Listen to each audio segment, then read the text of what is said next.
The Orioles would like for us to believe that they are going to be a contending team this season. We're going to find out pretty quickly whether they can live up to their own expectations, because their first 10 games, and 18 of their first 24 games, will see them going up against 2017 playoff teams. That includes the season-opening series against the Twins, who dusted the O's by 10 games for the second wildcard spot last season.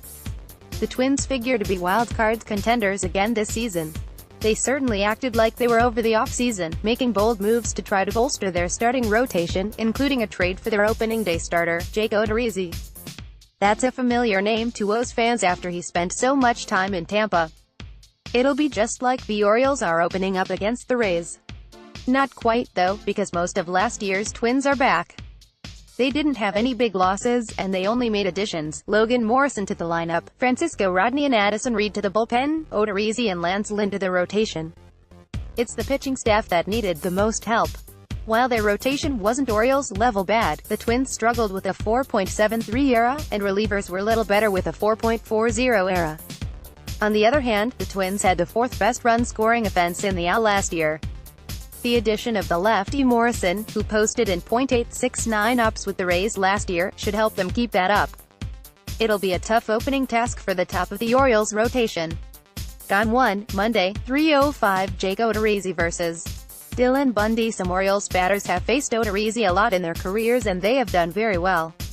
That includes the 33 plate appearances by Jonathan Schoop against Odorizzi, when he has batted .379, .455, .621. Manny Machado has 4 career homers off of Odorizzi and 46 PA. However, last season, Odorizzi faced the Orioles 4 times and held them to a .679 ups. The entirety of Bundy's season, and by extension the Orioles, does not ride on whether or not he pitches well in his first opening day start, but it will sure make everyone feel better if he does. He'll have to face a Twins lineup that figures to have 6 left-handed batters. They challenged Bundy last year, with an ops of nearly 100 points higher than righty batters did against Bundy. So, good luck. April was a good month for Bundy last year, which might be explained by performing better when he was fresh. That is borne out somewhat by his pitching numbers with 1 or more extra days of rest, .779 ops against on regular rest, .730 ops against with an extra day, 9 starts, .583 ops with 2 extra rest days, 6 starts. Another hot March-April would be fantastic. Saturday, 7:05, Kyle Gibson vs. Andrew Cashner. The original plan for the Twins was surely to have Ervin Santana as there. This bumps a jabroni like Gibson into this opening series of the year. I have labeled Gibson a jabroni because he's just posted back-to-back 5.07 ERA seasons while pitching in the NL Central. The former first-round pick has only ever had 1 good season, and he's 30 now. Everyone, righties and lefties, both took equal advantage of Gibson last year. He was, however, better on the road, 4.34 ERA, than at home, 5.72, which is weird because his home games are in Minnesota. Baseball players don't make any sense sometimes.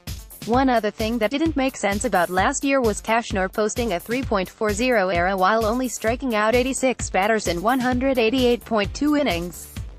That's a hard way to find success, especially when he also walked 64 batters. It's not sustainable. If he can't strike anyone out as an Oriole, I'm not going to enjoy his starts. 1 game won't be a referendum on his season either, it's just going to feel like it until we see more of him. Game 3, Sunday, 1:05, Jose Berrios vs. Kevin Gausman. Berrios had the kind of breakout last year that the Orioles have perpetually hoped for over a full season from Gausman, though even that breakout was only a 3.89 ERA in 25 starts. Berrios isn't starting ahead of Gausman because, according to the Twins pitching probables on their website, they want Berrios on turn to start on April 17th, when the Twins will be playing in his native Puerto Rico. Seems fair enough. Last year, Berrios held righties to just a .616 ops, with lefties hitting a .783 ops against him. That's a big difference there, enough that it wouldn't be a surprise to see the O's load up with lefties.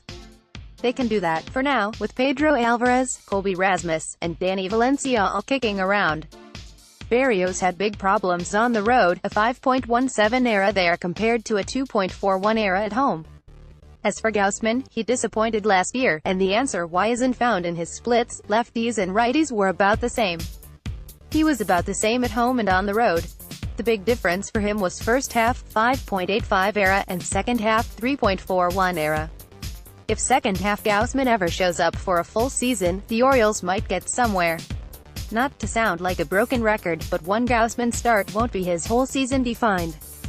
It'll just feel a whole lot better if he pitches well, because that's longer we can tell ourselves this rotation might be okay. The Orioles are going to play 162 games this year and these will be just 3 of them. Let's hope they win at least a couple. 21%, 65 votes, 54%, 160 votes, 20%, 61 votes, 3%, 10 votes, 296 votes total. Vote now.